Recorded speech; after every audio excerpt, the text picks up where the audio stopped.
Growing up in the church and in an abusive home was a very strange paradox to live with. Not being allowed to get help or to tell anybody what was actually happening led to a lot of emotional and mental issues that got progressively worse. One of their kids was struggling and at the end of the day probably gonna die if something hadn't been done. And it took a few very instrumental people to finally be able to come in and help and get me what I needed and get me to where I needed to be. One of my friends that I met in high school, who's still one of my best friends to this day, she helped me devise a plan to get counseling without telling my parents, without telling the school what was happening. She would take me to see my family doctor, she'd take me to see a psychiatrist that nobody knew I was seeing. It had gotten to the point where I was cutting regularly. I had a severe eating disorder, trying to kill myself on the regular. I was beyond depressed, couldn't function, would get maybe 3 hours of sleep a night, couldn't eat, wouldn't eat, didn't want to eat. I die from this, or I do something about it. We went to see the psychiatrist, and there came a week where I said to myself, whatever she asks you, you're gonna tell her the truth. Are you being abused, and are you gonna kill yourself? I said yes. She said, you're not going home. I went back to my high school and I cleared out my locker. They let me give my little brother a hug and then I left.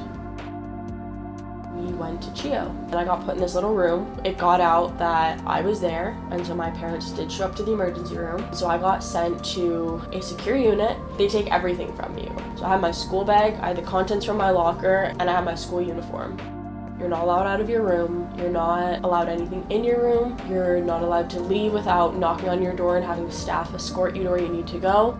And I still had no idea where I was gonna end up, what I was doing. I just got taken out of my house and didn't know what was gonna happen next. My friend from the church had been making phone calls, and she said she knew somebody who was willing to let me stay with them. Didn't know how long, didn't know their name. The next morning, the other girl from school came and picked me up from this crisis unit and drove me to somebody's front door who I didn't know. January 18th, 2016 was the last day that I was ever at that high school, that I ever saw my biological father, that I was ever in the house that I grew up in.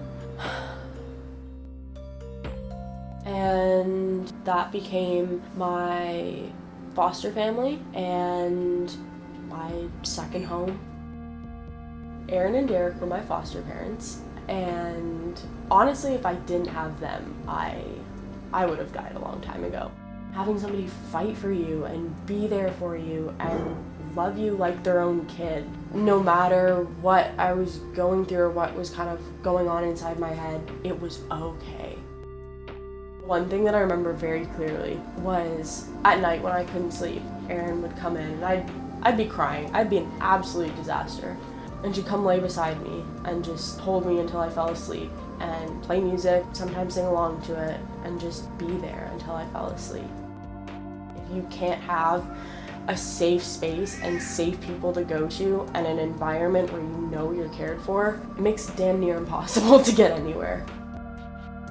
I started at a brand new high school. All the teachers and the friends that I made there was always somebody there if I needed somebody. More support than I'd had in the 16 years prior to that.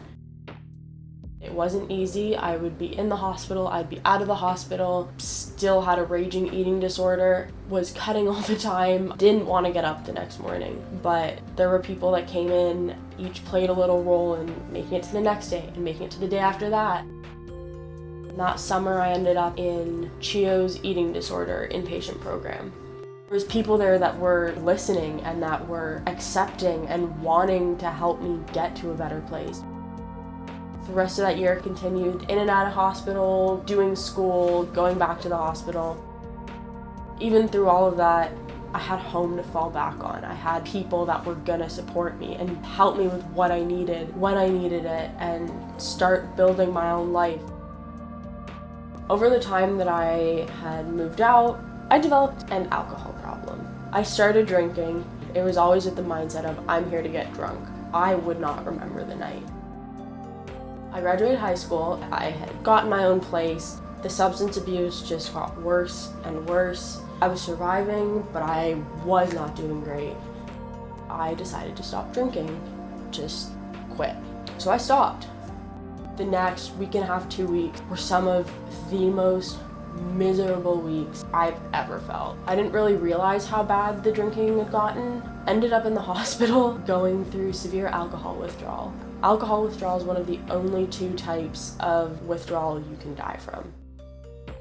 Continued going to therapy every week, continued doing what I needed to do to not slip back into that place. And one of the huge pieces of that was I finally found a therapist that I fit well with and that I was actually making progress with. Kept working one foot in front of the other every week, doing what I needed to do, not necessarily what I wanted to do.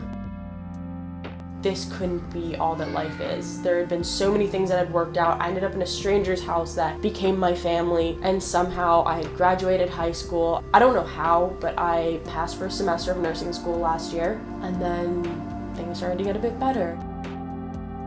This year I started my second year of nursing school. I'm living on my own. I have my own apartment, and things are far from perfect, but I'm not where I was this time 4 years ago. There's no way that I would have been able to get to this place without the love and the support and the generosity of Aaron and Derek and other people that had come across my path. Everybody, especially kids that were like me in vulnerable situations, need that. Just hold on to the hope that it's gonna get better.